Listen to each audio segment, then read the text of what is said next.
Presenting the pirate फेरी। इस कहानी की शुरुआत में हमें जरीना नाम की एक फेरी को दिखाया जाता है जो फेरी लैंड में रहती है। वो एक डस्ट कीपर फेरी है। दरअसल इस लैंड में, इस जगह में डस्ट एक ऐसी चीज है जो इस पूरी जगह को जीवन देती है और डस्ट की वजह से ही परियां यानी कि फेरीज उड़ पाती हैं। अब सब की सब फेरीज जब डस्ट को पैक कर रही होती है, तभी जरीना जो कि हर एक नई चीज के लिए क्यूरियस रहती है, जो नई नई चीजें जानना चाहती है, वो थोड़ी सी डस्ट अपने बालों में डाल देती है, जिससे उसके बाल उड़ना शुरू हो जाते हैं।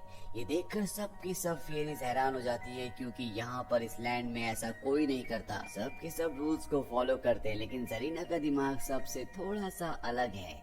अब यहाँ पर गैरी आ जाते हैं जो यहाँ के हेड होते हैं, और वो जरीना को अपने साथ ले जाते हैं। वो उसे ब्लू रंग का डस्ट दिखाते हैं जिसकी पावर्स बिल्कुल अलग होती है। दरअसल ब्लू डस्ट एक ऐसा डस्ट है जिससे किसी भी दूसरे डस्ट को या दूसरी चीज को कई गुना तक बढ़ाया जा सकता है, और गैरी को ऐसा लगता है कि जरीना ब्लू डस्ट कीपर बन सकती है। जरीना ब्लू डस्ट को लेकर बहुत ज्यादा उत्सुक होती है, इसीलिए उसके हाथ में जो उसका ब्रेसलेट होता है जिसमें गोल्डन डस्ट लगा होता है, वो उस ब्रेसलेट में एक ब्लू डस्ट की बूंद डालती है, जिसके बाद वो आउट ऑफ कंट्रोल हो जाता है और सीधा गैरी के सर से टकराता है। गैरी उसे कहता है कि आज के बाद तुम ऐसा कभी मत करना, फेरीलैंड में किसी भी चीज से छेड़छाड़ करना मना है। इसके बाद जरीना उदास होकर अपने घर वापस आ जाती है।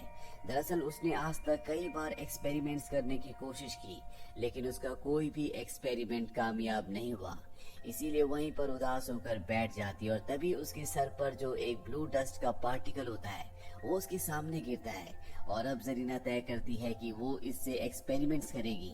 उसके पास जो उसका गोल्डन डस्ट होता है, वो उस गोल्डन डस्ट के साथ ब्लू डस्ट के पार्टिकल को मिलाकर कई सारे एक्सपेरिमेंट्स करती है, जिसके बाद वो लाइट को भी कंट्रोल कर पा रही होती है। और अब वो अपनी दोस्त टिंकर बेल को यहाँ बुलाती है। टिंकर बेल जब ये सब कुछ देखती है तो जरीना को कहती है कि तुम्हें सब नहीं करना चाहिए, लेकिन जरीना उसकी बात नहीं मानती।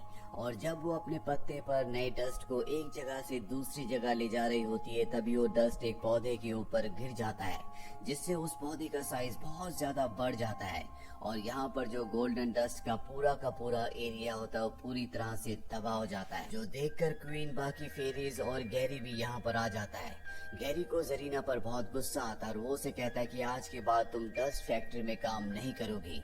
ये सुनकर जरीना को बहुत दुख होता है और वो अपनी एक्सपेरिमेंट वाली डस्ट को लेकर इस जगह से निकल जाती है। जरीना के जाने के एक साल बाद फेरीलैंड में 4 सीजन फेस्टिवल का आयोजन किया जाता है, जिसमें सभी फेरीज पार्टिसिपेट करती है।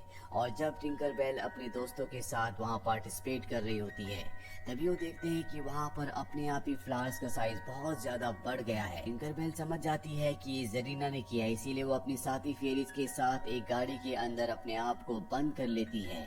अब यहाँ पर क्वीन और जो बाकी फेरीज होती है वो सब देखती हैं कि वो जो फ्लावर्स है वो अपने आप ही खिल गए हैं, और उनके अंदर से एक अजीब सा पार्टिकल निकल रहा है, जिसके बाद सब के सब बेहोश हो जाते हैं। सबके बेहोश होने के बाद जरीना, जो कि यहाँ पर ब्लू डस्ट लेने के लिए आई थी, वो ब्लू डस्ट को लेकर इस जगह से निकल जाती है। अब कुछ देर बाद टिंकर बेल, जिसने अपने साथियों के साथ अपने आप को गाड़ी के अंदर बंद कर लिया था, इन्हीं का एक साथी जो वॉशरूम गया था, वो आकर इन्हें बाहर निकालता है। टिंकर बेल जब सबको सोता हुआ देखती है तो उसे शक होता है कि यहाँ पर जरीना हो न हो ब्लू डस्ट लेने के लिए आई थी, और जब वो उस जगह जाती है जहाँ पर ब्लू डस्ट रखा जाता है, तो वो देखती है कि वहाँ से ब्लू डस्ट गायब है।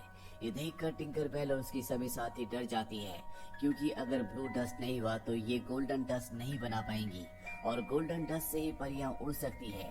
गोल्डन डस्ट से ही इस पूरी जगह को जीवन मिलता है। इसीलिए टिंकर बेल अपने साथियों के साथ उस तरफ निकल पड़ती है जिस तरफ जरीना गई होती है।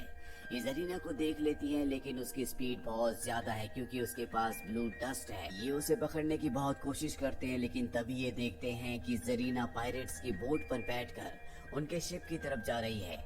टिंकर बेल को लगता है कि पायरेट्स ने उसे बंदी बना रखा है और उन्हीं के कहने पर उसने ब्लू डस्ट को चुराया है। ये सब तय करते हैं कि ये किसी भी तरह से जरीना को वहाँ से छुड़ा कर लाएंगे, और अब ये पायरेट्स के शिप तक पहुंच जाते हैं, जहां पर ये खोल से देखते हैं कि पायरेट्स की अब नई कैप्टन और कोई नहीं बल्कि जरीना है, जबकि पहले जेम्स हुक था, लेकिन अब उसने अपनी जगह जरीना को दे दी है।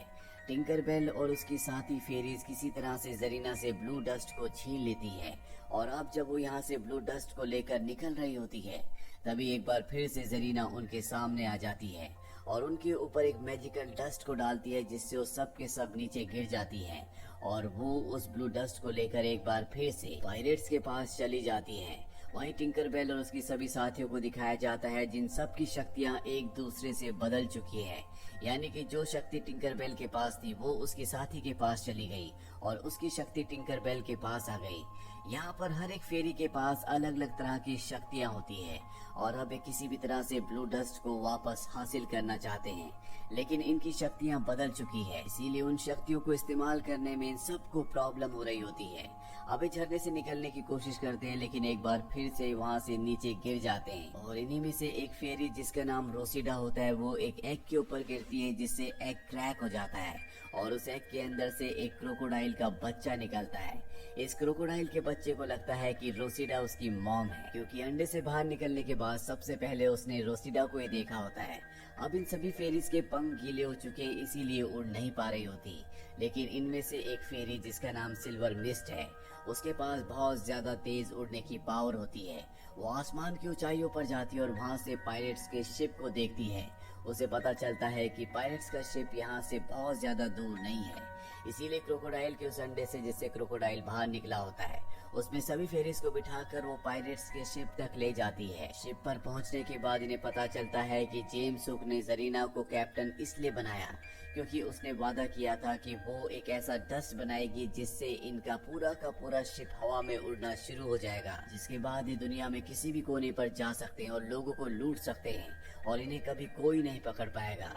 और अब ये सब के सब शिप लेकर स्कल आइलैंड पर पहुंच जाते हैं जहां पर जरीना की वर्कशॉप है, जहां पर वो नए नए एक्सपेरिमेंट्स करती है और अब ब्लू डस्ट की मदद से ऐसे डस्ट को बनाना चाहती है जिससे शिप हवा में उड़ना शुरू हो जाए। लेकिन टिंकरबेल किसी भी कीमत पर यहाँ से ब्लू डस्ट को फेरी लैंड वापस ले जाना चाहती है और जब इस सब के सब ब्लू डस्ट को एक बार फिर से हासिल करने की कोशिश कर रहे होते हैं तो ऐसा करने में इन्हें बहुत मुश्किलें हो रही होती है क्योंकि इनकी पावर्स आपस में एक्सचेंज हो चुकी हैं।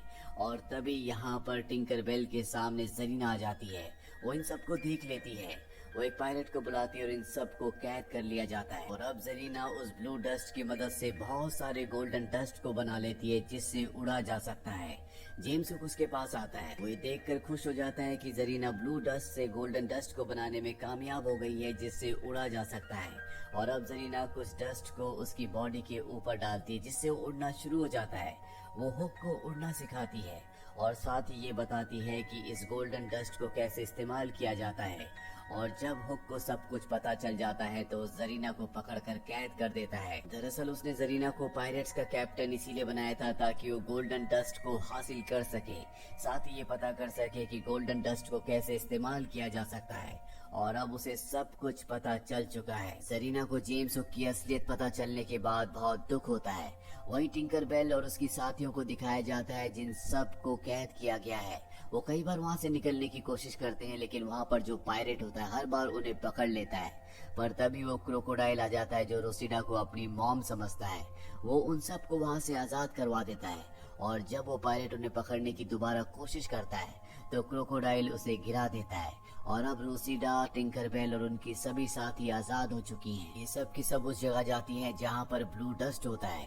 टिंकरबेल ब्लू डस्ट को हासिल कर लेती है जिसके बाद ये ब्लू डस्ट को लेकर फेरीलैंड की तरफ जाने लगती है। लेकिन तभी जेम्स हुक इन्हें आवाज देता है। उसके पास जरीना होती है जिसे उसने बॉक्स के अंदर कैद किया है। वो टिंकरबेल से कहता है कि अगर तुमने मुझे ब्लू डस्ट वापस नहीं दिया तो मैं इसे यहाँ से नीचे समंदर में फेंक दूंगा। टिंकरबेल नहीं चाहती कि उनकी साथी जरीना मारी जाए, इसीलिए वो ब्लू डस्ट को वापस उसी जगह पर रख देती है जिससे गोल्डन डस्ट बन रहा होता है। और अब जेम्स हुक गोल्डन डस्ट को अपने शिप के ऊपर डालता है क्योंकि डस्ट बहुत बड़ी मात्रा में तैयार हो चुका होता है। उसका शिप उड़ना शुरू हो जाता है और जब शिप उड़ता है तो वो जरीना को पानी में समंदर में फेंक देता है। टिंकरबेल और उसकी सभी साथी किसी तरह से जरीना को बचा लेती है। जरीना को अपनी गलती का एहसास होता है, उसकी आंखों में आंसू होते हैं, लेकिन टिंकरबेल उसे समझाती है और कहती है कि हमें जेम्स हुक से किसी भी तरह से ब्लू डस्ट को वापस हासिल करना होगा और ये पायरेट्स के खिलाफ जंग का ऐलान कर देती है। ये सब की सब एक बार फिर से शिप पर पहुंच जाती है।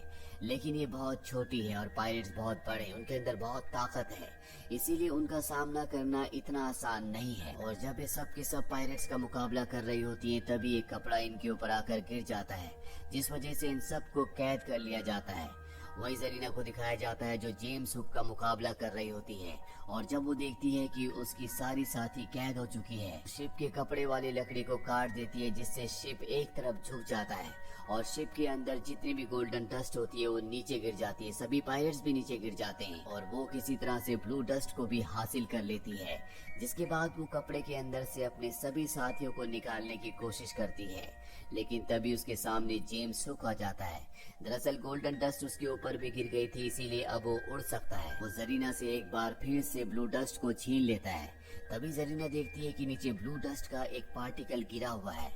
वो उस पार्टिकल को उठाकर जेम्स हुक की बॉडी पर फेंक देती है, जिससे उसकी बॉडी में जो गोल्डन डस्ट होता है उसकी मात्रा बहुत ज्यादा बढ़ जाती है और वो आउट ऑफ कंट्रोल होकर इधर उधर उड़ना शुरू कर देता है। इसी दौरान जरीना अपनी सभी साथियों को आजाद करवा देती है। वही जेम्स हुक जो गोल्डन डस्ट की मात्रा बढ़ने से इधर उधर आउट ऑफ कंट्रोल होकर उड़ रहा होता है। सभी फेरीज उसके पास जाती हैं और उसकी बॉडी से सारे गोल्डन डस्ट को हटा देती है, जिस वजह से वो उड़ना बंद कर देता है और नीचे पानी में गिर जाता है, जिसके बाद फेरीज ब्लू डस्ट को हासिल कर लेती हैं। वही जेम्स हुक अपने साथियों के साथ पानी में फंसा हुआ है। तभी वो क्रोकोडाइल जो रोसिडा को अपनी मॉम समझता है और जेम्स हुक को मारने के लिए उसका पीछा करने लगता है। अब सभी फेरीज पायरेट के शिप को, जो कि अब उड़ रहा होता है, यहाँ से फेरी लैंड ले जाती है, जहाँ पर अब भी सभी लोग सो रहे होते हैं, जिसके बाद ये सब के ऊपर गोल्डन डस्ट छिड़क कर उन सब को नींद से जगा देते हैं। जरीना को अपनी गलती का एहसास है, वो क्वीन को ब्लू डस्ट को लौटा देती है। टिंकरबेल बताती है कि जरीना ने बहुत सारे एक्सपेरिमेंट्स किए हैं, जिनकी मदद से वो बहुत अच्छे शो को यहाँ परफॉर्म कर सकती है।